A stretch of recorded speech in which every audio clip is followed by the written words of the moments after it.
Have you ever noticed that we live in the most connected era of human history? Yet families have never been more distant, friendships never more fragile, and neighbors never more invisible? We talk to strangers across oceans, but we rarely talk to the people living under the same roof. We share ideas with the world, but hide our pain from the people sitting right next to us, and slowly, quietly, we are becoming emotionally disconnected from the very circles that Allah designed to shape our character, to grow our hearts, and to protect our souls. Islam didn't begin with governments, empires, or institutions. It began with something much smaller and infinitely more powerful: a family, a friend, and a neighbor. Because Allah knew, if you can restore the smallest circles of care, you can restore an entire civilization.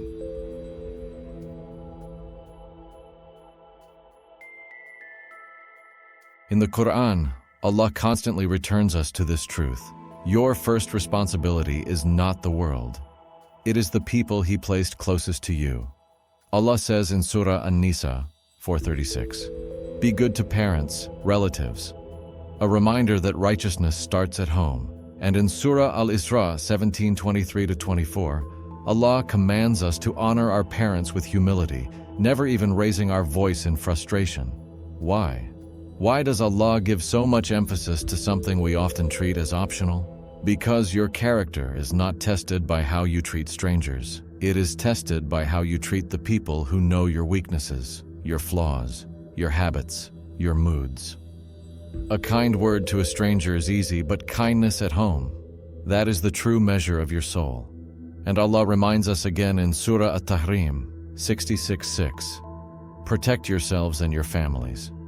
Meaning spiritual protection begins with us. Guidance is not something we outsource, it is something we embody. Islam teaches us that the home is the first school, the first masjid, the first test. And if we fail here, no other success matters.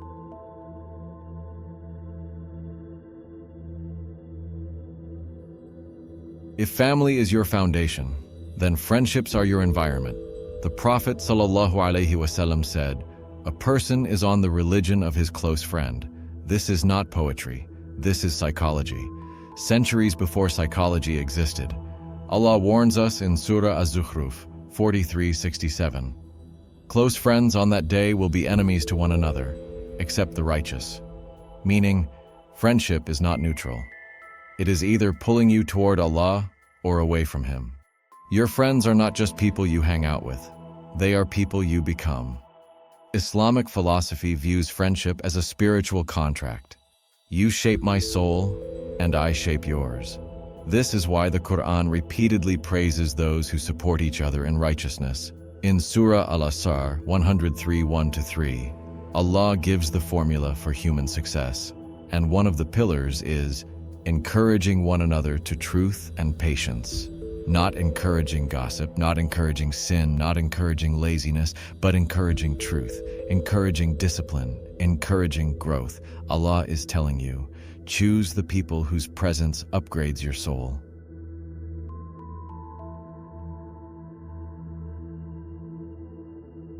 Neighbors, the circle we neglect the most.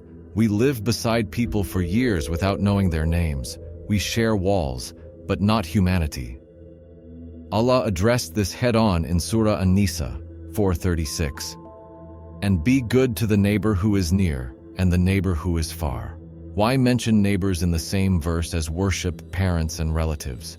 Because your character is not measured by how you treat the people you choose, but how you treat the people you didn't choose. Your neighbor may have a different language, different habits, different culture, but Allah placed them in your life as part of your test. The Prophet said, "Jibril kept advising me about the neighbor until I thought he would make him an heir." Meaning, neighbor rights in Islam are so high they almost reach family, in a time when people don't even greet each other in elevators. This teaching is revolutionary.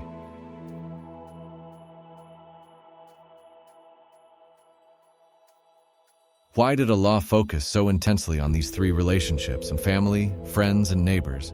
Because society collapses not when institutions fail, but when relationships fail. Governments can enforce law, but only families can teach mercy.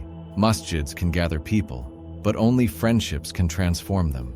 Cities can house millions, but only neighbors can humanize them. Islam's social model is not top-down. It is inside out. It begins with the heart, then the home, then the street, then the community. This is why Allah says in Surah Ar-Ra'd 13:11, Allah does not change the condition of a people until they change what is within themselves. Change starts small. Small circles, small acts, small behaviors. But those small changes ripple across an entire civilization.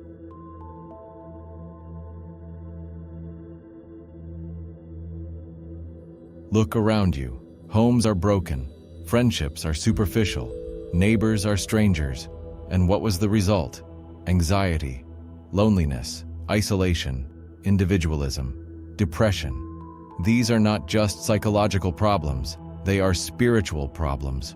The Qur'an warns us in Surah Al-Ma'un 107:1-7 that those who ignore the needs of others, those who isolate themselves from social responsibility, are failing a core part of their faith, even if they perform their rituals. Meaning, a person can pray and still be disconnected from Allah if they remain disconnected from people.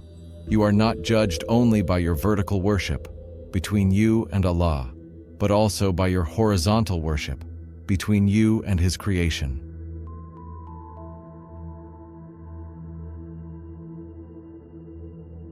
Islam doesn't build society through force. Allah builds it through relationships grounded in three principles. 1. Mercy, Rahmah. In family, patience, gentleness. In friendships, forgiveness, loyalty. In neighbors, empathy, hospitality. 2. Justice, Adl. Not exploiting family, not manipulating friends, not violating neighbor rights. 3. Responsibility, Amana. Every relationship is a trust from Allah. Every bond is an opportunity for reward or accountability. These three principles repair hearts, repair families, repair communities, and repair nations.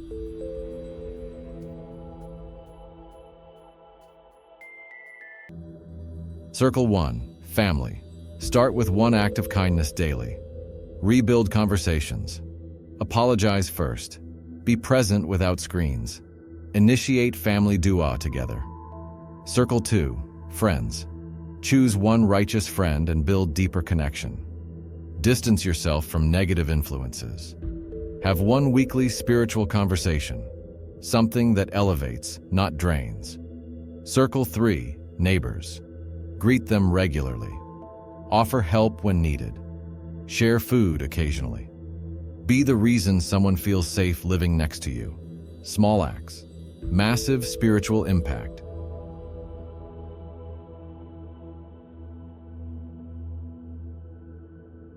When you die, your wealth stays behind, your home stays behind, your career stays behind. But your relationships, your kindness, your care, they travel with you into the next world, Allah says in Surah Al-Hujurat 49:13. The most honored among you is the one with the best character, not the wealthiest, not the most educated, not the most followed, but the one with the best character. And where is character built? Family, friends, neighbors, these are Allah's circles of care. This is the architecture of a just society. This is how Islam builds civilizations, one relationship at a time.